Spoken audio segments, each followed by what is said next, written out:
தந்தை, மகன், தூய ஆவியின் பெயராலே ஆமேன். மூவொரு கடவுளுடைய அருளும் ஆசீரும் பாதுகாப்பும் வழி நடத்துதலும் உங்களோடு இருப்பதாக. ஜூலை மாதம் 6ஆம் தேதி தாய் திருச்சபையானது புனித மரிய கொரட்டியின் விழாவை சிறப்பித்துக் கொண்டிருக்கின்றது. புனிதையுடைய பெயரை தாங்கி திருநாம விழாவை கொண்டாடி கொண்டிருக்கின்ற ஒவ்வொருவருக்கும் இனிய திருநாள் நல் வாழ்த்துக்களை பெரும் மகிழ்ச்சியோடு தெரிவித்துக் கொள்ளுவோம். அன்பு சகோதரமே, எபேசியர் 1:4 நாம் தூயராகவும் மாசற்றோராகவும் வாழ்வதற்கு உலகம் தோன்றுவதற்கு முன்னாலேயே கடவுள் கிறிஸ்து வழியாக நம் ஒவ்வொருவரையும் முன்குறித்து வைத்தார் என்று சொல்லப்பட்டு இருக்கின்றது. ஆம், இதோ இன்று நாம் விழா கொண்டாடுகின்ற புனிதையும் தன் உடலாலும் உள்ளத்தாலும் தூய்மையை மட்டுமே அனுபவித்து அந்த தூய்மைக்காக தன் உயிரையும் தியாகம் செய்து ஆண்டவரை அன்பு செய்து ஆண்டவரை தன் இதயத்தின் தலைவராக ஏற்று வாழ்ந்து நம் ஒவ்வொருவருக்கும் மாதிரியை காட்டியவர்தான் இவர். இன்றைய சூழ்நிலையிலே துறவற வாழ்வில் இருக்க வேண்டிய 3 புண்ணியங்களை பற்றி நாம் அறிவோம். கற்பு, ஏழ்மை, கீழ்ப்படிதல். எதற்காக இவை? தன்னை முழுவதுமாக இழந்து ஆண்டவரை ஏற்றுக்கொண்டு அவருக்கு அர்ப்பணித்து அவராக வாழ வேண்டும் என்பதற்காகவே இந்த 3 புண்ணியங்களை தாய் திருச்சபையானது அழைக்கப்பட்ட மனிதர்களுக்கு முன்னால் வைத்திருக்கின்றது. ஆனால் இன்று நாம் விழா கொண்டாடுகின்ற புனிதையோ மிக சிறிய வயதிலேயே இந்த 3 புண்ணியங்களும் தன் வாழ்விலே ஏற்று அதன் வழியாக புனிதத்துவத்திலே பயணித்தவராக இருக்கின்றார். அந்த புனிதத்துவத்தை அடைவதற்கு நம் ஒவ்வொருவருக்கும் முன்மாதிரி காட்டி வருகின்ற எல்லா இடர்களையும் தகர்த்தெறிய துணிவு வேண்டும் என்று சொல்லி நமக்கு பாடம் கற்றுக் கொடுப்பவராகவும் இருக்கின்றார். 1890ஆம் ஆண்டிலே இத்தாலியிலே பக்தி மீது குடும்பத்திலே 5 குழந்தைகள் ஒருவராக பிறந்தவர் தான் மரிய கொரட்டி. மிக எளிமையான குடும்பம். ஆனால் இவருடைய குடும்பமானது பக்தியும் நற்பண்புகளும் அன்பும் மிளிர்கின்ற வளர்ந்து செழிக்கின்ற குடும்பமாக இருந்தது. இறை அருளும் இறை ஆசீரும் இருந்தாலும் கூட இந்த குடும்பம் மிகவும் ஏழ்மையிலே தவித்துக் கொண்டிருந்தது. எனவே இத்தாலியிலிருந்து ரோமைக்கு செல்லுகின்றார்கள். அங்கே ஒரு தோட்ட தொழிலாளியாக அவருடைய தந்தை பணியாற்றி கொண்டிருக்கின்றார். படிக்க வசதி இல்லாத காரணத்தால் தன் தாய் தந்தைக்கு உதவி செய்வதற்காகவும் அவருடைய நிலையை புரிந்து கொண்டு அவர்கள் கீழ்ப்பணிந்து பணிந்து நடப்பவளாகவும் இருக்கின்றாள் மரிய கொரட்டி. இப்படி அவர் வாழ்ந்து கொண்டிருக்கின்ற பொழுது அவருடைய இளைய வயதிலேயே தந்தை இறந்து விடுகின்றார். அந்த தந்தை இறப்பதற்கு முன்னால் நம் ஒவ்வொரு தந்தைக்கும் அவருடைய தந்தை ஒரு முன்மாதிரியை காட்டி இருக்கின்றார். மாதாவை பற்றி, மரியாவை பற்றி நிறைய கதைகளை எடுத்துச் சொல்லி, உண்மைகளை சொல்லி மரியாவின் மீது பக்தியுள்ள பெண்ணாக நீ வளர வேண்டும் என்று சொல்லி தன் மகளுக்கு அறிவுரை கூறுகின்றார்.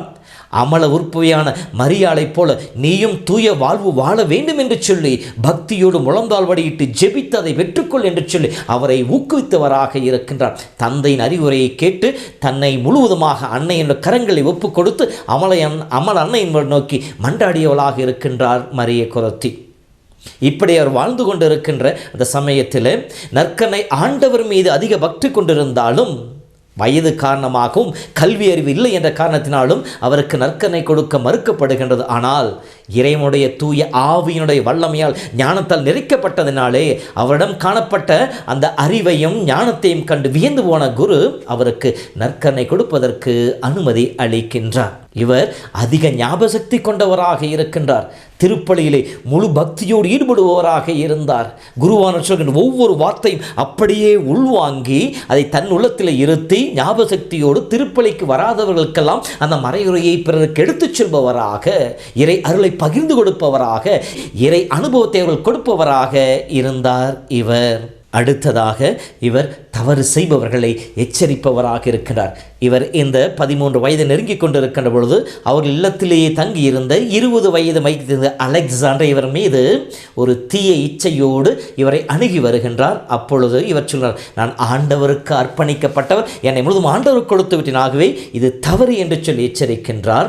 இப்படி செய்தால் கடவுளுடைய தண்டனை தீர்ப்பு நிச்சயமாக உண்மையில் வந்து விழும் என்று சொல்லி அவரை எச்சரிக்கின்றார். ஆனால் அதையெல்லாம் பொருட்படுத்தாத அவர் மீது கொண்ட இந்த தீய இச்சையினாலே அவரை தன்வயப்படுத்த முயற்சிக்கின்றார். இப்படி ஒரு முறை அவர் தனியாக இருக்கின்ற பொழுது அவரை தன்வயப்பட முற்படுகின்ற பொழுது அவர் பழைய ஏற்பாட்டிலே தொடக்க நூல் 39 வருகின்ற யோசேப்பை போல, தானியேல் புத்தகத்தினை திருமுதல் வருகின்ற சூசன்னாவை போல தன்னை முழுவதுமாக ஆண்டவர் கரங்களை ஒப்பு கொடுத்து அந்த தவறுக்கு உடன்படாமல் இருக்கின்றார். ஆத்திரம் கொண்ட அலெக்சாண்டர் அவரை 14 முறை கத்தியால் குத்தி இரத்த வெள்ளத்திலே அவர் விட்டு சென்று விடுகிறார். தன் உடலையும் தன் ஆன்மாவையும் அப்பழுக்கில்லாமல் காப்பாற்ற, தன் தூய்மையை கற்பை காப்பாற்ற தன் உயிரையும் தியாகம் செய்ய முன் வந்தவராக இருக்கின்றார் புனித மரிய கொரட்டி. அன்பு சகோதரமே, இத்தகைய புனிதருடைய விழாவை கொண்டாடுகின்ற இந்த நாளில் இந்த புனிதை நமக்கு சொல்லிக் கொடுக்கின்ற பாடம் என்ன என்று சொல்லி பார்க்கின்ற பொழுது,